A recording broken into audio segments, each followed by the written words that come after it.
Hello everyone, welcome back to my channel. আবারও হাজির হলাম নতুন আরেকটি ভিডিও নিয়ে। আশা করি সবাই ভালোই আছো। আমি পরপর প্রত্যেকটি ভিডিও নিয়ে তোমাদের সামনে হাজির হচ্ছি। আশা করি তোমরা একটু এই প্রত্যেকটি বিষয় খুব ভালো মতো দেখবে, তাহলে উপকৃত হতে পারবে। আজ তোমাদের সামনে নিয়ে হাজির হয়েছি ইউনিট 5 এবং লেসন 6 নিয়ে। আজকে আমি আলোচনা করব লেসন 6 দ্য ট্রুথফুল ডাব। এটি পার্ট 2 নিয়ে আজকে আলোচনা করব। আমরা গত পর্বে পার্ট 1 নিয়ে আলোচনা করেছি। সো চলো দেখা যাচ্ছে আমরা মূল বিষয় চলে যাই। কিওয়ার্ডস। কিওয়ার্ডস মিনস হচ্ছে মূল শব্দ। ওয়ান্ডারিং শব্দের অর্থ হচ্ছে বিস্মিত হওয়া বা অবাক হওয়া।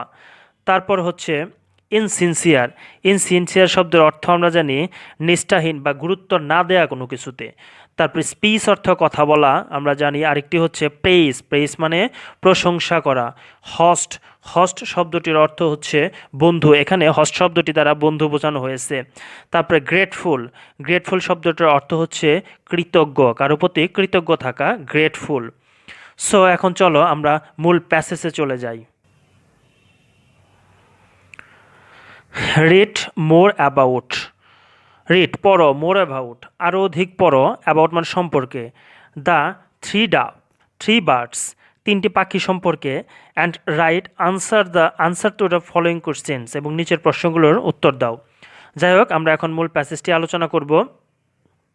প্যাসেজটিতে যে অংশটি বলা হচ্ছে তা হচ্ছে অল দিস টাইম, সবসময়ই, দ্য ডাব ঘুঘু was listening. All this time এই সময়ে দ্য ডাব ঘুঘুটি ওয়াজ লিসেনিং শুনতেছিল টু হার ফ্রেন্ডস তার বন্ধুর ফলস প্রেইসেস শব্দটির অর্থ আমরা জানি হলো প্রশংসা। সে তার বন্ধু যে মিথ্যা পোষণ করতেছে বা মিথ্যা প্রশংসাগুলো করতেছে, এগুলো সে সবসময় শুনতেছিল বা ওখানে সে আর কোনো কথা বলতে পারতেছিল না, লজ্জা পাচ্ছিল তিনি যে মিথ্যা কথাগুলো তার বন্ধু বলতেছে। শি ওয়াজ ওয়ান্ডারিং, শি আমরা জানি এখানে ঘুঘুকে বোঝানো হচ্ছে। শি ওয়াজ ওয়ান্ডারিং তিনি বিস্মিত হচ্ছিলেন, হাউ ইনসিনসিয়ার কতটা গুরুত্বহীন বা দায়িত্বহীন হতে পারে। হিজ প্রেইসেস ওয়ার মানে তার বন্ধুর এই প্রশংসাগুলো কতটা মিথ্যা বা দায়িত্বহীন বা নিষ্ঠাহীন বা গুরুত্বহীন হতে পারে। দ্য ডাব ঘুঘুটি ঝুলিয়ে রাখা মানে ঝুলিয়ে রাখলেন মানে নিচু করে রাখলেন হেড তার মাথাটাকে ডাউন। ঘুঘুটি লজ্জায় তার মাথাকে নিচু করে রাখলেন। অ্যান্ড ওয়াজ কোয়াইট মানে শান্ত, এবং শান্ত হয়ে গেলেন মানে চুপ হয়ে গেলেন, তিনি আর কোনো কথাই বললেন না। যে এরকম অবস্থায় যেহেতু তার বন্ধু তার সম্পর্কে মিথ্যা পোষণ করতেছে, সে এর জন্য আর কোনো কথাই বললেন না। দ্য আউল পেঁচাটি গট ইমপেশেন্ট, পেঁচাটি গট হয়ে গেলেন ইমপেশেন্ট মানে আমরা জানি পেশেন্ট মানে ধৈর্যশীল, আর ইমপেশেন্ট মানে ধৈর্যশীল না, মানে ধৈর্য হারিয়ে ফেললেন পেঁচাটি। কেন ধৈর্য হারিয়ে ফেললেন তার একটি কারণ হচ্ছে যেহেতু এতক্ষণ বাদুড়ের কাছ থেকে প্রশংসা শুনলেন, এখন সে ঘুঘুর কাছ থেকে প্রশংসা শোনার জন্য ব্যাকুল হয়ে যাচ্ছেন, এজন্য তার ধৈর্যটা চলে গেল। যেহেতু এখনও পর্যন্ত পেঁচার সম্পর্কে কোনো প্রশংসাই ঘুঘু করতেছেন, এর জন্য তিনি ধৈর্যহীন হয়ে গেলেন। হি ওয়ান্টেড তিনি চাইলেন টু হিয়ার শুনতে মোর প্রেইসেস তিনি আরও প্রশংসা শুনতে চাইলেন।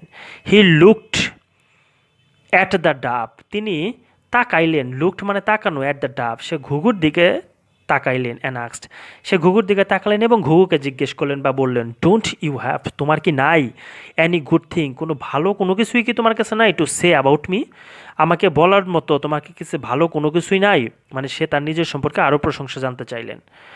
The bat joined the owl যখন পেঁচা ঘুঘুকে এই ধরনের কথা বলতেছে, তখন তার সাথে আরেকটু কড়া নাড়লো বা তার সাথে আরেকটু যুক্ত হইল বাদুড়ও।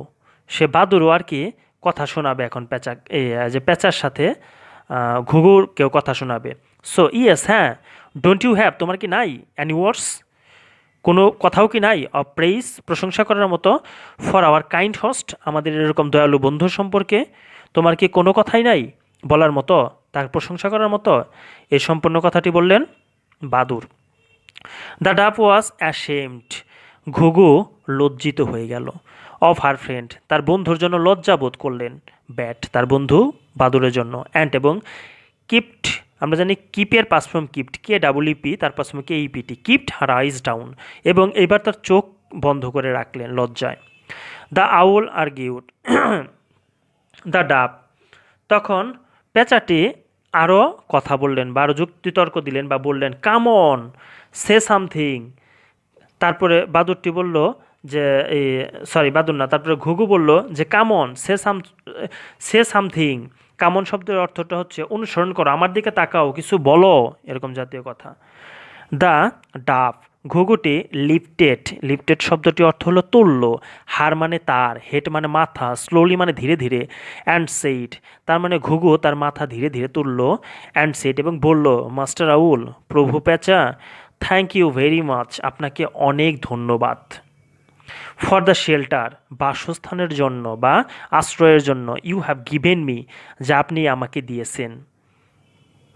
আপনাকে অনেক ধন্যবাদ, আপনি আমাকে বাসস্থান মানে আপনি আমাকে থাকতে দিয়েছেন। Thank you for the food, আপনি আমাকে খাবার দিয়েছেন, এর জন্য আপনাকে ধন্যবাদ। হ্যাভ অফার্ড মি, যে খাবার আমাকে দিয়েছেন তার জন্য আপনাকে ধন্যবাদ। আই উইল রিমেইন, আমি থাকবো, ইভার, চিরদিন।